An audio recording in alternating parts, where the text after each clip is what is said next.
तव कथामृतं तप्त जीवनम कविभिरीडितं कल्मषापहं श्रवणमंगलम श्रीमदाततं भुवि गृह्णन्ति ये भूरिदा जनाः।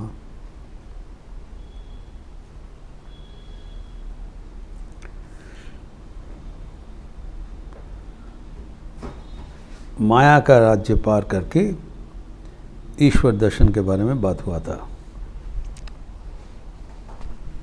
ये पंडित का वाणी है, पंडित बताया।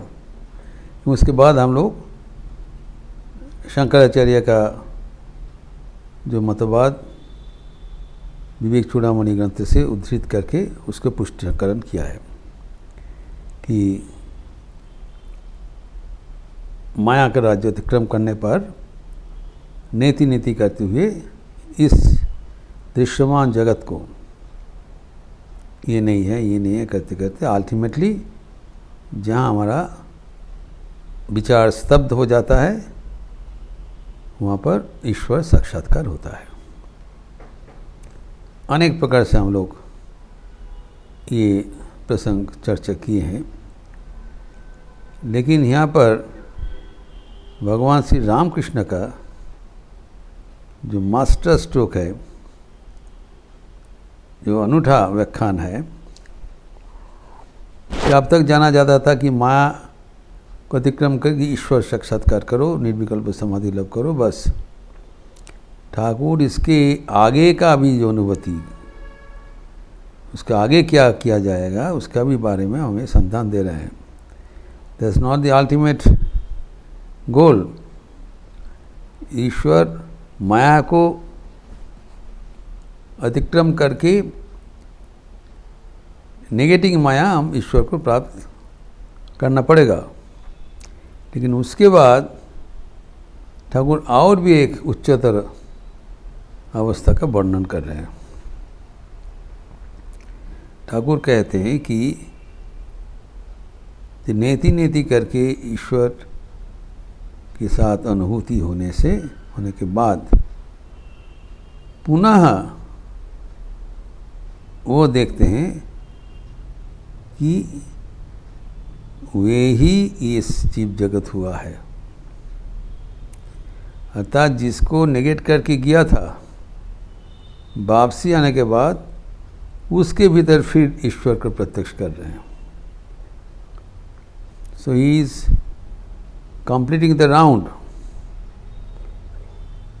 ये ठाकुर का अभिनव संयोजन है, जो नेति नेति करके ईश्वर को प्राप्त करने के उपरांत पुनः देखते हैं जिसको नेति नेति करके डिनाई करके गए थे, वापसी आने के बाद देखते हैं वो भी ईश्वर है।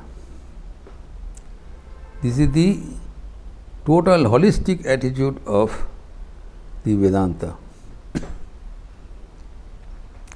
जो कि हरि महाराज स्वामी तुरानंद जी, उनके जो बनारस में जब उनको देहांत हुआ था, ये उनका अंतिम अनुभूति के बाद उन्होंने बताया।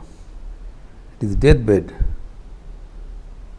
ब्रह्म सत्य जगत सत्य, जगत सत्य प्रतिष्ठित है। हम लोग पहले क्या बोला था? ब्रह्म सत्य जगत मिथ्या, जीव ब्रह्म ही बना पर ब्रह्म ही सत्य है। ब्रह्म और जगत एक साथ तो सत्य नहीं हो सकता है, जगत परिवर्तनशील है। लेकिन ठाकुर कहते हैं कि ब्रह्मानुभूति के बाद जब वो व्यक्ति पुनः इस साधारण अवस्था में उसको वापसी होता है, तब वो देखते हैं कि जिसको नेगेट करते हुए ऊपर में पहुँचे थे, वो भी ईश्वर का एक दूसरा प्रकाश है। तो एक उदाहरण देके ठाकुर इसको समझाया। जो छात में वो सीढ़ी से चढ़ रहा है, तो जीना से छत में जा रहा है, पहुंच रहे हैं। तो अभी एक एक करके जिना सीढ़ी का जो अतिक्रम कर रहे हैं, अगर सीढ़ी पार करके नहीं जाने से तो छात्र में नहीं पहुंच पाओगे ना, तो एक एक करके छोड़ के जाना पड़ेगा। तो step by step he is rising. और जब छात्र में पहुंच गया तब क्या करना पड़ेगा? सीढ़ी छोड़ देना पड़ेगा। अगर सीढ़ी में अगर खड़ा रहोगे तो छात्र में तुम्हारा लैंडिंग नहीं होगा। छात्र में पहुंचकर जिस प्रक्रिया से ऊपर में उठे हो उसको छोड़ देना पड़ेगा। सीढ़ी हो, मोई हो, दड़ी हो, रस्सी हो, जिस मोड से भी ऊपर में गए थे उसके पहले छोड़ना पड़ेगा। छोड़ने के बाद ही छात्र में प्रवेश होगा। और तब ठाकुर कहते हैं कि छात्र में जब पहुंच गया और ये जो पहुंचने का जब माध्यम इसको छोड़ दिया, तब देखते हैं छात्र का जो मटेरियल है और सीढ़ी का जो मटेरियल है वो बराबर एक ही था। जो छात्र का मटेरियल तब देख लिया, उधर देखा ये वहाँ पर भी आगे का ज़माना में होता था, चून सुर्खी ये सब छात्र का मटेरियल देख लिया। जो छात्र का जो मटेरियल छात्र में पहुँचाने के बाद ही तो पता चलेगा। अर्थात संसार को छोड़ते हुए, संसार को नीति नीति करते हुए आगे पहले ईश्वर का दर्शन करना ये प्राइमरी गोल, प्राथमिकता है। इसके लिए ही हमारे मानव जीवन हम लोग का मिला है। तो ईश्वर को दर्शन करना प्राथमिकता, प्राइमरी गोल। ईश्वर का दर्शन करने के बाद जब फिर स्वाभाविक अवस्था में साधक आते हैं, तब क्या होता है? तब वो देखता है कि जब वापसी हो गया, जो सीढ़ी का जो मटेरियल था वो भी चून सुर की ईंटा से बना हुआ है और छात्र का जो उपादान है वो भी चून सुर की ईंटा से बना हुआ है। अर्थात जो जगत हम छोड़े थे उस समय में छोड़ना जरूरी था। छोड़ के जब हम ईश्वर को प्राप्त कर लिया, फिर देखते हैं उसमें और इसमें कोई फर्क नहीं है।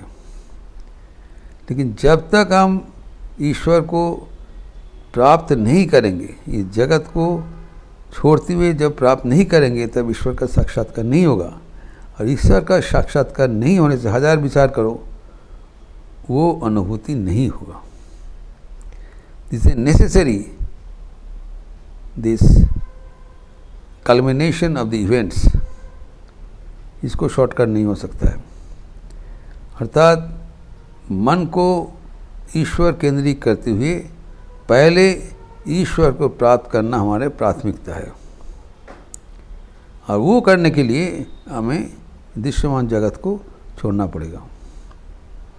जगत को ही पकड़ के रहेंगे, ईश्वर हो नहीं होगा। तो जब हम ये दृश्यमान जगत को छोड़ते हुए, कारण हमें कंपेयर करना पड़ेगा, सदसद विचार करना पड़ेगा कि ये क्या आत्मा है ना अनात्मा है, स्टेडी है ना टेम्पोररी है। जब ये जांच प्रक्रिया लगाएंगे, ये क्षणस्थायी है ना चिरस्थायी है, तब देखेंगे ईश्वरी एकमात्र चिरस्थायी वस्तु है, दृश्यमान जगत नहीं है। तो इसीलिए जगत का जितने भी ईश्वर छोड़ के जो कुछ है, उसको छोड़ने के बाद ही हम ईश्वर के पास पहुंच पाएंगे। ये बात पक्का होगी। और ईश्वर के पास पहुंचने के बाद जब समाधि से उत्थान होगा, तब वी हैव एन ऑप्शन। ईश्वर के बाद छोड़ने के बाद जब हम स्वाभाविक स्थिति में आते हैं, तब हम देखते हैं जिसको छोड़ के गया था वो भी ईश्वर का ही उपादान है, ईश्वर बिना और कुछ नहीं है। तब चारों ओर ईश्वर को प्रकाशमान देखते हुए जीवन भरपूर हो जाता है, जीवन सार्थक हो जाता है। जीवन में और कुछ पाने का और बचता नहीं। And he develops a holistic attitude of life, not a negative. Everything becomes manifestation of the divine. जत्र जत्र नेत्र पड़े तत्र तत्र कृष्ण स्फुरे। दृश्यमान जगत जिसको जो निगेट करते हुए आगे बढ़ा था, ईश्वर प्राप्ति के बाद जब वापसी होता है, when he returns to the normal consciousness, then he says, जो छोड़ा था नेति नेति करके, उसमें भी ईश्वर का प्रकाश जज्वलमान है। तब चारों ओर भगवान को देखते हुए वो आनंद से भरपूर हो जाता है। पहले भीतर में ईश्वर को दर्शन करना पड़ेगा, बाहर का दुनिया छोड़कर। जब भीतर में जब दर्शन करेंगे उसके बाद वही ईश्वर को चारों ओर दिखाई पड़ेगा। This is that completion of the round of God realisation. तब आँख खोल के एवं आँख बंद करके दोनों अवस्था में ईश्वर दिखाई पड़ेगा। There is no respite. और पहले भली भांति हमें दर्शन समझ लेना चाहिए कि ईश्वर को जब दर्शन करना ही जीवन का उद्देश्य है, तब ईश्वर को पहले ये दुनिया को नेति नेति करते हुए, छोड़ते हुए, माया के संसार को जाल काटते हुए आगे बढ़ना पड़ेगा। एवं ईश्वर प्राप्ति के उपरांत इसी छात्र में पहुंचने के बाद फिर जब नीचे उतारेंगे, तब देखा जाएगा जिस पथ से गए थे, जिस दुनिया को छोड़ के गए थे, उस दुनिया में भगवान का प्रकाश है। तो अभी प्रश्न होता है कि अगर हम छात्र में उठने के बाद वापसी का ज़रूरत क्या है? नेचुरल, जब निर्विकल्प समाधि हो गया, फिर उसके बाद फिर सविकल्प ये दुनियादारी में हमारा ज़रूरत क्या है? ठाकुर इसका भी एक अभिनव यहाँ पर नहीं दिया, दूसरे जगह में दिया कि सारे गामा पाधा नी निर्दा आखिर जो नोट और बहुत तीक्ष्ण है। ठाकुर कहते हैं दीर्घ समय उन्हीं ते कोई रह नहीं सकते। जो गाना भजन करते हैं, that is the ultimate expansion, ultimate note of that 7 Octave. तब लेकिन वहाँ पर पहुँचने के बाद फिर नीचे उतरना पड़ता है, तो ज़्यादा समय उन्हीं में रह नहीं जा सकता है। अर्थात ब्रह्म में ब्रह्म अनुभूति के बाद भी फिर वो साधक स्वाभाविक जो विचरण क्षेत्र है, स्वाभाविक जो अनुभूति होता है, जो चेतन अवस्था होता है, उसमें आकर फिर ईश्वर के लिए के संभोग करते हैं। Not without God. भगवान को छात्र में जाकर प्राप्त किया, जो राजा 7 देवड़ी पार करके राजा को दर्शन किया, और जब दर्शन हुआ किसी को बोलने का जरूरत नहीं था, तो सब प्रकाश है। दर्शन करने के बाद फिर वापस आ गया, एक एक करके जब वो एक देवड़ी पार करके नीचे उतर रहे हैं, तब देखते हैं प्रत्येक देवड़ी में जो है वो राजा का ही प्रतिरूप था, अलग कोई व्यक्ति नहीं था। So everything is a representation of the divine. सभी चारों ओर भगवान दर्शन करते हुए वो आप्लुत हो जाते हैं, उसका जीवन सार्थक समन्वित हो जाते हैं। तो ये जो ठाकुर का अभिनव व्याख्यान है, इसको और भी आगे हम ठाकुर ने चर्चा किया, उसका विस्तार हम अगले दिन करेंगे। ओम शांति शांति शांति। हरि ओम तत्सत। श्री राम कृष्णार्पणमस्तु। आज एक पावन दिन है। ऐसे तो रविवार होने के नाते जप यज्ञ चल रहा है लगातार ग्लोबल, आप लोग सब शामिल हैं। एवं सुबह में जो गॉस्पेल ऑफ श्री रामकृष्ण का क्लास भी होगा। लेकिन याद रखना चाहिए कल 1 मई है, जो रामकृष्ण मिशन का 125वीं प्रतिष्ठा दिवस का वर्षगांठ, the 125th anniversary of the foundation day of Ramakrishna Mission, जो बलराम मंदिर में हुआ था 1 मई 1897, उसी का 125th एनिवर्सरी। तो लखनऊ में 2 दिवसीय एक कार्यक्रम हम लोग लिए हैं। आज सांस्कृतिक कार्यक्रम, कल जनसभा। इसका विस्तृत कार्यक्रम हम लोग दिए हैं व्हाट्सएप में, इंटरनेट में, आपको देख लेना चाहिए। आज यूट्यूब में दिखाई पड़ेगा। तो आज वो सुबह में गॉस्पेल ऑफ श्री रामकृष्ण का क्लास होगा, फिर शाम को यूथ प्रोग्राम और सामूहिक भजन के परिवर्तन में जो सांस्कृतिक कार्यक्रम शाम को 5 बजे से लगातार 10 बजे तक, बीच में संध्या आरती का एक विरति है, ब्रेक है।